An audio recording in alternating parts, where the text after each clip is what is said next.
Hi అండి, అందరు ఎలా ఉన్నారు? అందరు బాగుండాలి, అందులో మేము ఉండాలని నేనైతే మనస్ఫూర్తిగా కోరుకుంటున్నానండి. Morning to evening daily routine అండి.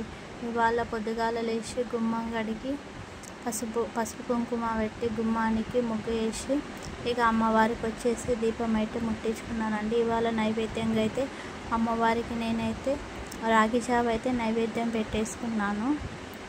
రాగి జావ అమ్మవారికి నైవేద్యం పెట్టేసుకున్న తర్వాత ఇక మేము ఇవాళ ఎందుకు నా గుడికి టెంపుల్కి వెళ్ళాలని అనిపించింది, అమ్మవారి గుడికి వెళ్ళాలనిపించింది. సరే అని మా వారికి చెప్పాను.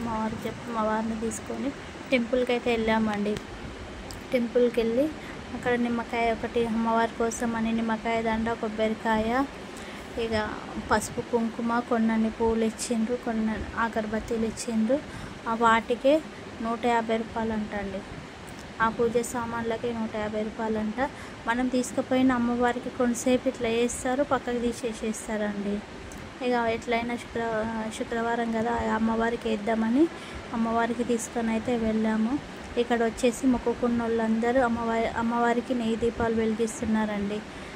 నెయ్యి దీపాలు వెలిగిస్తున్నారు నిమ్మకాయలతోటి. కానీ అనుకున్న పని జరుగుతుందంట అండి. అట్లా చేస్తే మనం ఏదైనా మొక్కుకొని ఇన్ని వారాలని చేస్తే మాత్రం కంపల్సరీ మనం అనుకున్నది జరుగుతుందంట అండి. అమ్మవారి దగ్గర చాలామంది నమ్మకం దగ్గర చేస్తున్నారు, కానీ కాకపోతే అమ్మవారిని నమ్ముకుంటే మాత్రం కంపల్సరీ మంచిగా అవుతుందండి.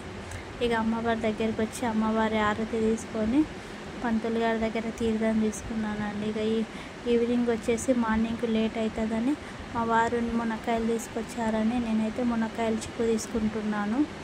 మునక్కాయల చిక్కు తీసుకొని మళ్ళీ పొద్దుగాలకు లేట్ అయిపోతుంది, మళ్ళీ పొద్దుగాలు వేసి మళ్ళీ చిక్కు తీసుకోవాలంటే ఇప్పుడు మునక్కాయల చిక్కు తీసి పెట్టుకుంటే పొద్దుగాలకి ఇక పప్పులో తొందర పప్పు చేయొచ్చు.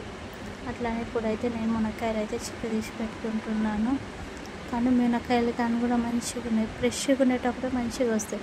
లేట్ అయితే మళ్ళీ మనం సరేలే తర్వాత రేపు తీస్తామంటే అవంతా ఆరిపోయినట్టు ఉంటాయి, రావు సరిగ్గా. అందుకోసమే ఫ్రెష్గా ఉండేటప్పుడు తీసి పెట్టుకుంటేనే మంచిగా ఉంటుంది. సరిగా ఈవినింగ్ స్నాక్స్ లాగా ఏం తిందామని అనిపించింది, ఉల్లిపాయ పకోడీ తిందామని అనిపించిందండి. మేమైతే ఉల్లిపాయ పకోడీ అయితే చేసుకుంటున్నాము.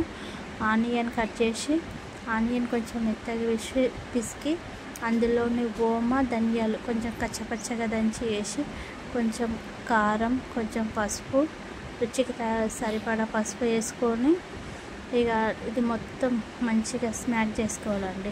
మన హ్యాండ్స్ దగ్గర మంచిగా కలుపుకోవాలి. కొంచెం అంత అల్లం వేసుకోవాలండి. అల్లం వేసుకొని మంచిగా చేయి దగ్గర మంచిగా కలుపుకోవాలి. అవి ఉల్లిపాయలు మంచిగా ఇదయ్యేదాకా కలుపుకోవాలి.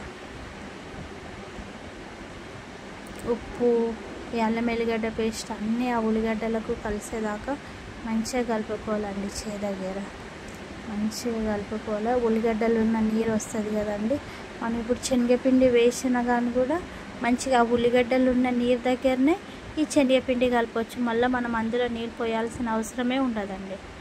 మంచిగా మిక్సీ చేసుకోవాలి. శనగపిండి కానీ కూడా మంచిగా మనం ఎంత మిక్సీ చేసుకుంటే పకోడీ అంత కరకర అంత టేస్టీగా వస్తుందండి. కొంచెం వేడి నూనె వేడి చేసుకొని పోసుకుంటే కానీ కూడా చాలా అంటే చాలా బాగా వస్తుంది. ఇంకా క్రిస్పీగా వస్తుంది పకోడీ, అసలు అంత బాగా వస్తుంది.